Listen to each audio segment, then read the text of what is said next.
क्या करेंगे पता नहीं है। दिनेश जी बाकी बात सुन के कहेंगे। जी दादा बिल्कुल। मैं विवेक जी आपके पास आता हूँ। दादा ने बड़ी खूबसूरती से बंगाल का उस एरिया का सारा हमें विवरण बताया। महाराष्ट्र से आप आते हैं, महाराष्ट्र की राजनीति को आप बहुत नजदीक से देखते हैं। इसके अलावा जो आसपास के राज्य हैं उनके ऊपर भी आपकी हमेशा पैनी नजर रहती है। आपके हिसाब से जो विपक्षी एकता महाराष्ट्र में काफी, हालांकि डिफरेंसेस हैं, एमवीए फिर भी बहुत स्ट्रांग है यहाँ पर। इवन जो सर्वेज भी आए हैं उन्होंने एमवीए को काफी अच्छा एक तरह से फुटिंग दिया है। तो बाकी ओवरऑल जो परिदृश्य है उसको आप किस रूप में उभरते हुए इस समय विवेक जी देख रहे हैं? आपकी टिप्पणी।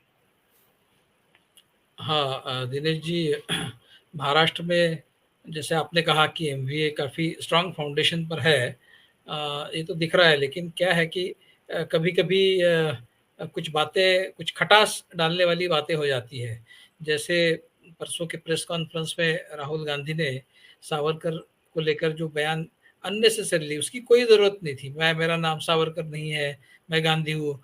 सिर्फ ये कह के भी बात चल सकती थी कि मैं कभी माफ़ी नहीं मांगूंगा, मैंने कुछ ऐसा काम किया ही नहीं है कि मैं माफ़ी मांगूं, मैं माफ़ी नहीं मांगूंगा। ये कहने के बजाय ये कहना कि मैं सावरकर नहीं हूँ, मैं गांधी हूँ। तो आप देखिए अभी शिवसेना जो है उसने बहुत स्ट्रांगली रिएक्ट किया है। आपका अलायंस पार्टनर अगर वो महाराष्ट्र में है और आप उनके साथ में अगला इलेक्शन लड़ना चाहते हैं और जीतना चाहते हैं, तो इससे पहले भी इस तरह की बात जब राहुल गांधी ने भारत जोड़ो यात्रा में की थी, तो उस समय भी शिवसेना ने रिएक्ट किया था। अब सावरकर ये अगर बहुत टची सब्जेक्ट है महाराष्ट्र में, भले ही आपकी बात सच हो, आपका मुद्दा सच हो, लेकिन उसकी स्ट्रेटेजिकली क्या उस मुद्दे को बार बार बिना किसी प्रोवोकेशन के, अगर किसी ने आपको पूछा, आपसे पूछा, कोई सवाल पूछा, आपने जवाब दिया, मैं समझ सकता हूँ। लेकिन बगैर किसी प्रोवोकेशन के इस तरह की बात कहने की कोई जरूरत नहीं है। राहुल गांधी का चॉइस ऑफ वर्ड्स हमेशा ही पुअर रहा है, उसके चलते वो बहुत बार मुश्किल में आए हैं, लेकिन वो सुधरते नहीं है। तो अब ये मुद्दा महाराष्ट्र में भी काफी स्ट्रांग हो गया है। सामना में एडिटोरियल भी आ गया। सामना जो मुखपत्र है शिवसेना का, उसमें एडिटोरियल भी आया, उसमें राहुल गांधी को उन्होंने वार्न किया है कि वो इस तरह की बातें ना कहे तो अच्छा है यूनिटी के लिए। तो अगर आप 2024 को बहुत सीरियसली देख रहे हैं तो आपको अपनी जुबान पर कंट्रोल करना पड़ेगा और दिमाग में सोचना पड़ेगा 100 बार कि आप क्या बोल रहे हैं, क्या बोलना चाहिए, अपने क्या नहीं बोलना चाहिए। सावरकर के ऊपर आप टीका टिप्पणी करने से आपको क्या मिल जाएगा, और अगर आपने नहीं की तो आप क्या खोने वाले हो। उसको आप अवॉइड कर सकते हो तो करिए, आप पॉलिटिक्स कर रहे हो। आप कोई भी आइडियोलॉजी की लड़ाई का मतलब ये नहीं कि आप बिल्कुल इतना फोर्थराइट बन जाओ कि जिससे आपका इलेक्टोरल नुकसान हो जाए। तो ये रही बात। अभी मुझे नहीं लगता कि इस बात को लेके कुछ संबंध बिगड़ेंगे, लेकिन अगर ये विषय अगर तूल पकड़ता है 2024 में, अगर इस विषय को बार बार उठाया जाएगा तो अननेसेसरली प्रोस्पेक्ट्स जो है एमबीए के, उस पर असर हो सकता है।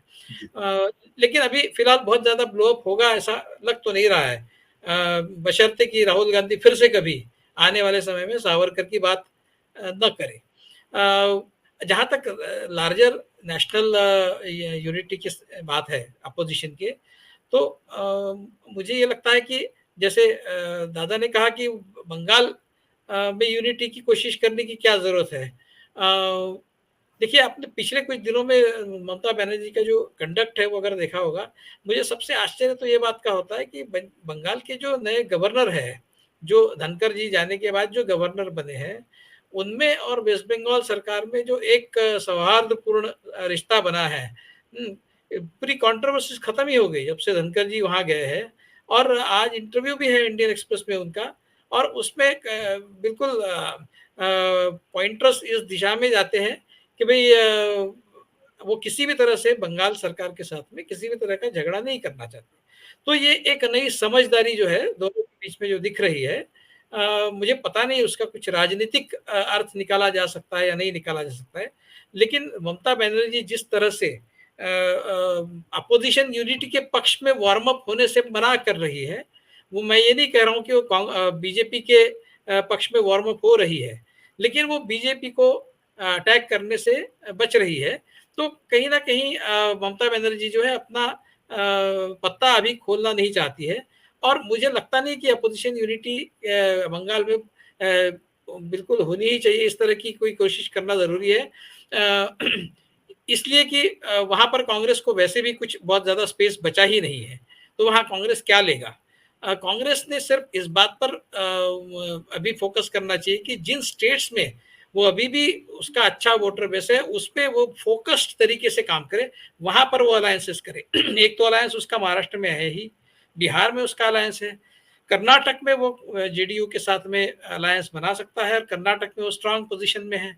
वो मध्य प्रदेश में उसको उसके पास शायद अलायंस के लिए कोई ऑप्शन नहीं है, लेकिन मध्य प्रदेश में वो विधानसभा में अभी भी स्ट्रांग है और लोकसभा में उसको कन्वर्ट करने की स्थिति में है।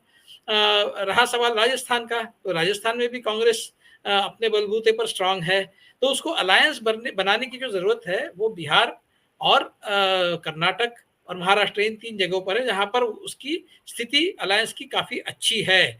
अब जैसा बीजू जनता दल और जो रेड्डी है, इनका तो कोई भरोसा नहीं, वो किस तरफ जाएँगे, उनके कोई वो इतनी जल्दी तो अपने पत्ते खोलते नहीं हैं। तो जहाँ पर गारंटी है, वहाँ पर बहुत ज़ोर-शोर से, और मैं ये मानता हूँ कि अलग-अलग जगह अलग-अलग अलायंस बने तो भी अच्छा है। कोई ज़रूरी नहीं है कि एक 20-22 पार्टी का एक नेशनल कोई एक अलायंस बने और वो हर जगह सब मिलकर लड़े। स्ट्रेटेजिक अलायंसेस अलग-अलग जगह पर अलग-अलग बने, तो भी काम चल सकता है और उसमें सीटों की संख्या जो है 2019 में अपोज़िशन की थी, उसमें बढ़ोतरी हो सकती है, जिसका सीधा मतलब है कि बीजेपी की सीटों में कटौती होगी। तो ऐसा फ़ोकस तरीके से अगर अपोज़िशन यूनिटी की अलग-अलग जगह, अलग-अलग पार्टीज़ साथ में मिलकर लड़े, जहाँ पर कांग्रेस का लोकसभा में किसी को डर नहीं है। ऐसी जगह अगर कांग्रेस के साथ में कोई अलायंस करता है, जैसे बिहार में है, महाराष्ट्र में है, तो जहाँ कांग्रेस का डर है विधानसभा में, वहाँ पर कांग्रेस के साथ लोकसभा में अलायंस करने के लिए कोई इश्यू नहीं होना चाहिए। नवीन पटनायक और रेड्डी जो है, उनको ये समझ में, जगन मोहन रेड्डी, उनको ये समझ में आना चाहिए, उन्होंने ये बात समझ लेनी चाहिए कि अगर केंद्र में कल जाकर फिर से बीजेपी की सत्ता प्रस्थापित होती है, तो जो धोखा बाकी राज्यों में बीजेपी ने वहाँ के छत्रपों के साथ किया है, वो धोखा उनके साथ भी कल हो सकता है, आज नहीं हुआ, लेकिन कल उनको भी खत्म करने की कोशिश की जा सकती है। आखिरकार बीजेपी का जो अंतिम जो गोल है, वो एक सिंगल पार्टी सिस्टम को एस्टैब्लिश करना। ऐसी पार्टी जिसका न लोकसभा में कोई चैलेंज हो, न विधानसभा में कोई चैलेंज हो। हालाँकि वो बहुत लंबा रास्ता उनको उसके लिए अभी नापना पड़ेगा, लेकिन कोशिश उनकी यही है। जिस कोशिश का एक नतीजा ये है कि जितनी भी रीजनल पार्टीज़ है, उनको एक एक के बाद एक उसको खत्म कर दिया जाए। ये बीजेपी का, ये जब तक गेम बीजेपी का आप नहीं समझते, तब तक आप यूनिटी का महत्व भी नहीं समझेंगे। आप विधानसभा में अलग-अलग लड़िए, विधानसभा में कांग्रेस के अगेंस्ट में लड़िए, लेकिन केंद्र में आप कांग्रेस लेड अलायंस के साथ में जाए, इसमें ही आपका फ़ायदा है।